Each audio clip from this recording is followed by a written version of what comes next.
you whiskey loving legends to another episode of Was It Worth It Whiskey. Bit different this time. As you can see, I have a Glenmorangie Signet here. I haven't opened it, I haven't tasted it, so this is going to be an opening. I don't usually open things blind like this, but I got this bottle going through duty free and I thought, well, it's close to Christmas. It's the kind of thing that someone might buy someone for, or themselves for Christmas, or someone else. So I thought it'd be a great thing to do a bit of a bottle opening and see what we think straight away. So here we have it. As you can see, it's a very fancy box, and so it should be. I mean, it's I don't know, about 140 pounds or 190 USD or 240 AUD. So, box is very nice there. Of tasting notes on it. We'll have a look at them in a minute, I think. And the bottle. There's the bottle. As you can see, it's not opened, and we are going to open it. There it is. So, this one, it is a non-age statement.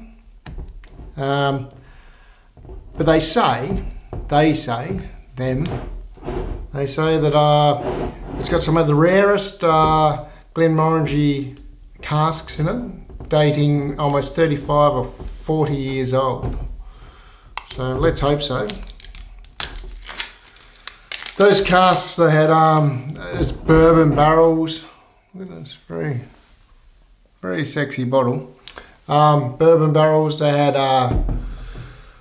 some sherry casks. Ooh, even the lid's bloody heavy, and some charred virgin oak as well. So, without any further ado, let's let it pour out and breathe a bit anyway. Freshly opened. Ooh, I can smell it from here. Very nice. Okay. I'm hoping it's not going to disappoint. I really am. Because it's a very expensive bottle. And well, I've heard good things about it. Obviously, it's not an everyday bottle, but Christmas itself or something, I guess. So that's the colour there. All natural coloured. Non-chill filtered, of course. And coming in at 46 ABV. They did use two types of barley apparently. Like they've got a Cobalt barley and a chocolate malted barley in it. And I don't know the makeup between the sherry butts and the bourbon and the roast charred virgin oak. But look at that. I'm going to have a smell because I can smell it from here. Well, it is bursting with it. There's a lot of that chocolate raisin short sort of sherry notes. Just some like butter and buttery goodness and raisins and golden syrup. Maybe like golden dumplings. You know, I used to have golden dumplings smothered in butter and golden syrup and cream. Bit of spice in there too, a little bit of like cinnamon notes as well. That is like, that nose, you could obviously just sit there and you could smell that for a long time. And I'm sure after a while, I'm sure you'll get a lot more notes out of that. There's a bit of orange in there, a bit of mint, more chocolate coming through as it develops and opens up. I mean, realistically, if it has got 35-year-old whiskey, and I really should be letting it sit for a good 10 minutes or maybe more. But we'll move ahead on it, and I'll probably finish up. I'll probably do the opening as this was opening, and then I'll come back at the end and do a tasting after I've sampled the bottle a bit more and spent a bit more time with it, let it rest a bit open up. But here we go.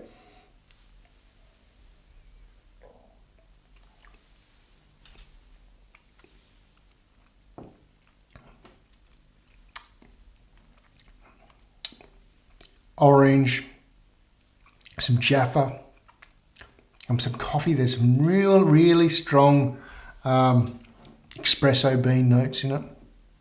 It's got a bit of nuts in it as well. Bit of fruit in it, like a nashi pear or something as well. Coats the mouth quite well. Not as I did expect a bit more creaminess, but it's not as creamy or buttery as what I've been told about.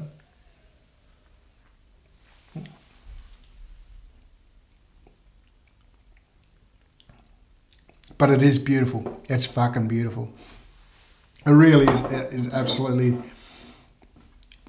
it's superb. I'm sure it will open up a bit more and I'll get a few more notes out of it. Beautiful old mouth coating of spice on the mouth. Flavours just keep on going. The finish, it tends to go, it's quite sweet, or not sweet, but it is sweet, but it kind of goes to a sweet to dry sort of finish. Real good nutty spiciness with some dark chocolate and those mocha coffee notes just powering on through the finish. In fact, the finish is so strong, I'm not too sure whether I'm getting the finish or this is still the palate. A lot of flavours coming through. There's only good flavours in it, but it really revolves around that coffee, that orange, that chocolate. Well balanced. You can taste there's a fair bit of age in it. You got a tiny bit, not big, but you do get a bit of that dunnage flavour in it as well. So there's definitely, there's no doubt there's some older whiskies in it. Finish still like it just keeps on going and it keeps on changing a bit. Bit mintier, a bit more spice, a few nuts, maybe like honey coated nuts in the finish now too. Shit, I'm going to have another sip. It's pretty fucking yum.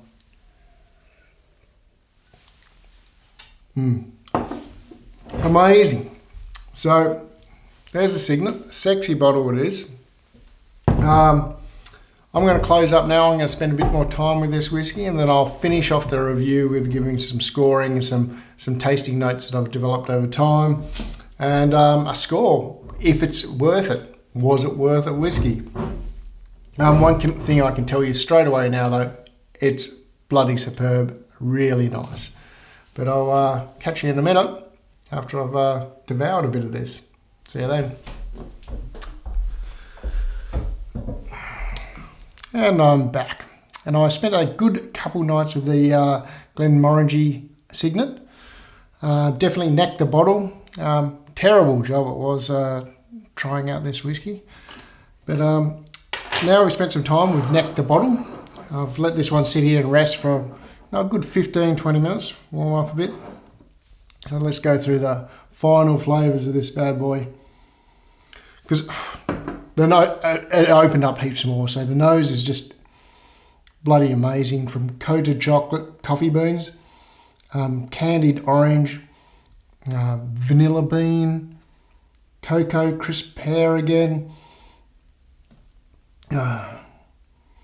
There's even some white chocolate in it as well. A little bit of mint as well. Some apple as well, which is kind of weird. But then what really comes out to me and what I put all the flavours together to is like this chocolate wafer. And then I add some nuts and I get like this chocolate wafer, nut coated. And you know what I think? I think picnic bar. A coffee roasted picnic bar. You know, the Cadbury's picnic. Anyway, that's the nose.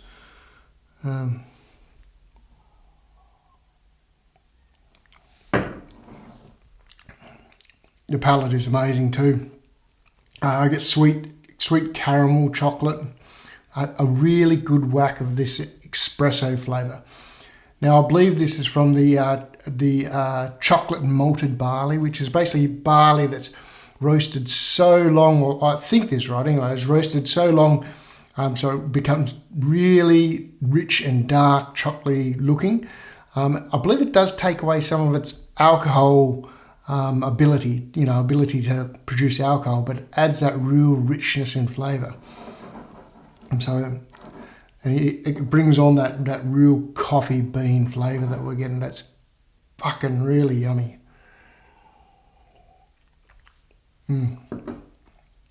So that big whack of espresso, roasted honey nuts. Again, a bit of blood orange maybe. And I get a dash of mint on the palate as well, and a good bit of old leather, which really infuses that there is a bit of age in this non-aged statement whiskey. That real nice old leather / dunnage, but not really dunnage, just this leathery goodness and richness. Beautiful. On the finish, once again, it's that espresso, so really that lengthy espresso spice, and goes from this sweet into this dry finish that just lingers and lingers and lingers.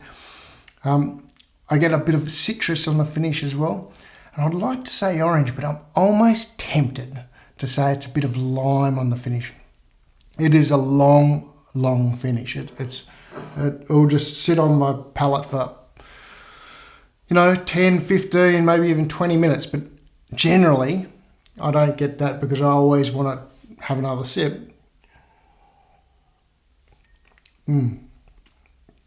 Certainly is an amazing whiskey. Now, on the score, I put some water in it before. Opens up a few flavours. I'm not going to do it. I think it takes too much onto this video. So I want to go through the score and the was it worth it, because it's a bit fucking expensive, this one. So on the score, I'm going to give it the nose. It's amazing nose. I'm going to give it a 94 points for the nose. Wow. On the palate, I'm going to give it a 93 points on the palate. And on the finish, I'm going to give it a 92 points. So it has a total average score of, you guessed it, 93 points. Pretty bloody good high score, and well bloody deserved. But is it worth it? So once again, it's an expensive bottle. You're talking 140 pounds, 190 USD or 240 AUD. Now, it's not for everyone. It's certainly, unless you've got a high rolling bank balance, it's not going to be an everyday whiskey. Is it worth buying for someone for Christmas? Is it worth buying for yourself for Christmas? Well, yes, I think it is, and I think it's where it should be. And for that point, I'm going to give it a solid 6 out of 10. Was it worth it? It's not something you're going to buy all the time, but it's something I recommend you buy if you're into whiskey, or if you know someone that you love is into whiskey. Because there's one thing for sure, I don't think anyway, correct me if I'm wrong, they're not going to hate this whiskey. Till next time, cheers.